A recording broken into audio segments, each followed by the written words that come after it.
আসসালামু আলাইকুম। আমি ডাক্তার সাদিকুল ইসলাম তালুকদার। তো আজকে আমার এই ছাদ বাগানে একটা আইটেম দেখাবো। এটা হলো সাহেব আলু।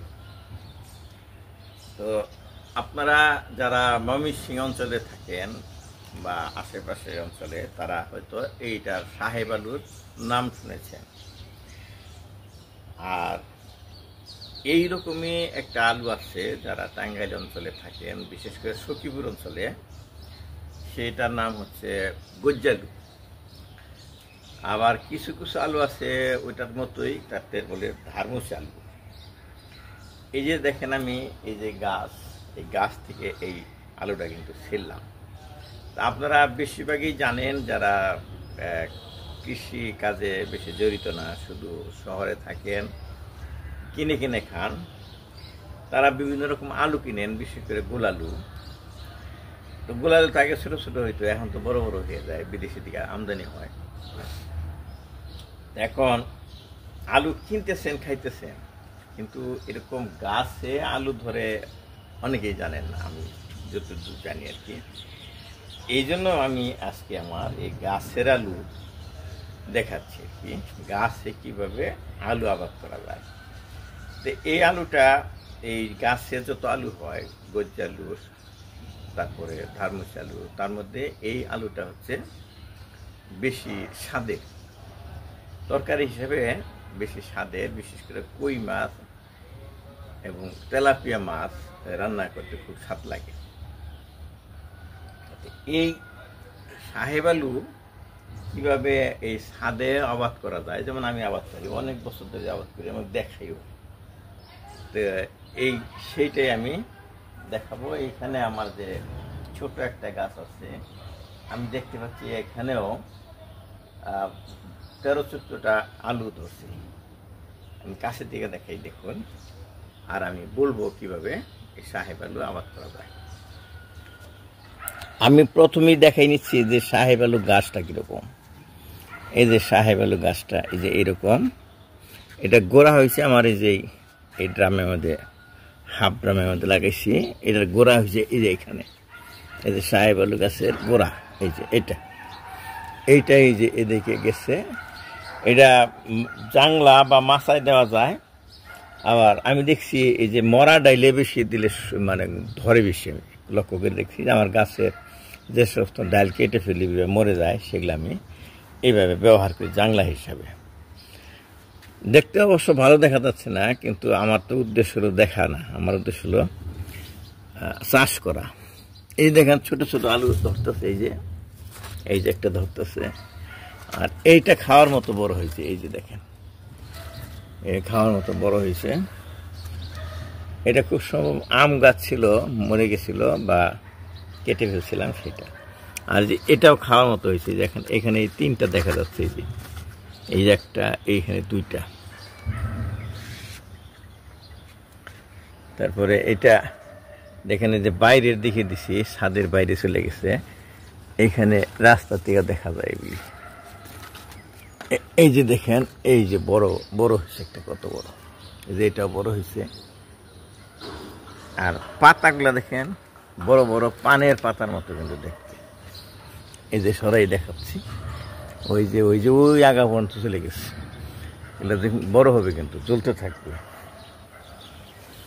তো মাঝে মাঝে 1-2টা করে তুলবো। আমরা তো সদস্য সংখ্যা কম, 2-3 জনে খাই, বাসায় লাগে না বেশি। মাঝে মাঝে তুলে তুলে খাই।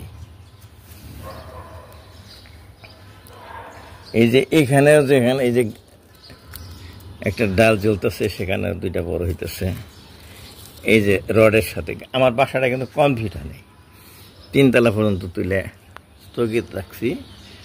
আবার টাঙ্গাইল একটা করতেছি, ঢাকায় করতে হবে। এখানে জাস্ট কিছুদিন থাকবোই মনে করেই স্থগিত রাখছি, পরে নেক্সট জেনারেশন করে নিবি আর কি। আরেকটা জিনিস লক্ষ্য করতেছেন যে এখানে আবার আরেকটা গাছ দেখা যাচ্ছে, লাউ গাছ দেখা যাচ্ছে, তাই না? এই যে শীতকাল আসতেছে, আমরা আরেকটার জন্য প্রস্তুতি নিতেছি। হয় সাহেব আলু গাছ মরে যাবে, কিছুদিন দেওয়ার পরে যে মরা শুরু করছে, তখন আর ধরবে না। তখন আবার এই সাহেব আলুরই বীজ রাখবো, যেটা পরিপক্ক হয় ওটা ঘরে রেখে দিলে ওখান থেকে আবার অঙ্কুর হয়। সেই অঙ্কুরটা কেটে লাগানো যায় অথবা পুরা আলুটাও লাগানো যায়। তো কীভাবে লাগাই, এই যে দেখেন এরকম ড্রামের মধ্যে বা টবের মধ্যে যেটা সুবিধা হয় আপনার, যে এইরকম এখানে আমি মাটির সাথে জৈব কম্পোস্ট মিক্সচার করছি। জৈব কম্পোস্ট নানান রকম আপনারা সংগ্রহ করতে পারেন। তা আমি পচা গোবর সংগ্রহ করি, 10 বস্তা করে গোবর 1700-1800 টাকা করে নিয়ে দেওয়া যায় আমার কাছে, ব্যানে করে নিয়ে আসে, বনকলি দেওয়া যায়। ময়মনসিংহের শম্ভুমুখে ওরা নিয়ে আসে, আমি অবশ্য যাইনি, আমার মালি অর্ডার করে নিয়ে আসে। তো এই যে ড্রাম দেখতেছেন, এই মাটি জৈব কম্পোস্ট দেওয়া হয়েছে তার খাদ্য হিসাবে।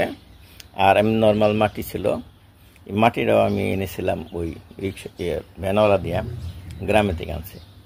তো এইখানে এই যে এই গাছের গোড়া যদি আমি তুলি, গর্ত করি, যখন এই গাছটা মরে যাবে তখন দেখবো বিরাট 5, 6, 7 কেজি ওজনের একটা বিরাট একটা আলু হয়েছে। ওটা হলো নিচের আলু আর ওটা হলো গাছের আলু, এই জন্য অনেকে এটাকে গাছ আলু বলে। আজকে আমার দেখানোর উদ্দেশ্য ছিল, যারা সাহেব আলু খান বা দেখেন কিন্তু তারা গাছে দেখেন নাই, এবং গাছ দেখাইলাম। এবং আপনাদের আমি উদ্বুদ্ধ করছি, যারা এই ছাদে বিভিন্ন রকম সবজি ফল আবাদ করেন, তার সাথে একটা আইটেম সাহেব আলু যোগ করতে পারেন। তো এতক্ষণ আপনাদেরকে আমি সাহেব আলু আমার ছাদ বাগানে কীভাবে চাষ করেছি এবং আপনারা কীভাবে চাষ করতে পারেন তার একটা মোটামুটি আইডিয়া দিলাম। আশা করি আপনাদের কাছে ভালো লেগেছে এবং আপনারা অনেকে উদ্বুদ্ধ হবেন এই সাহেব আলু চাষ করতে। তো সাহেব আলু যদি চাষ করতে চান তাহলে একটা সাহেব আলু কিনতে হবে, বাজার থেকে খাওয়ার জন্য কিনবেন, সেটা আপনি এনে এই আপনার ছাদ বাগানের বড় বড় টবে বা ড্রামে লাগিয়ে দিবেন। তারপরে গাছে ওঠার জন্য মরা গাছ লাগিয়ে দিবেন, অথবা যেভাবে সিম লাউ চাষ করার জন্য মাছা দেন সেভাবে একটা মাছা দেবেন আর কি। তো আমার এই ভিডিও আশা করি আপনাদের কাছে ভালো লেগেছে। তো কেমন ভালো লেগেছে তা বোঝার জন্য আপনি লাইক করেন, কমেন্ট করেন, আমি ইনশাল্লাহ আপনার কমেন্টের উত্তর দেব ইনশাল্লাহ। আর আপনাদের বন্ধুদেরকে উদ্বুদ্ধ করার জন্য আপনি আপনার টাইম মেনে শেয়ার করতে পারেন। এই বলে আজকে শেষ করছি। আমি ডাক্তার সাদিকুল ইসলাম তালুকদার। আবার দেখা হবে অন্য কোনো ভিডিওতে। আল্লাহ হাফেজ।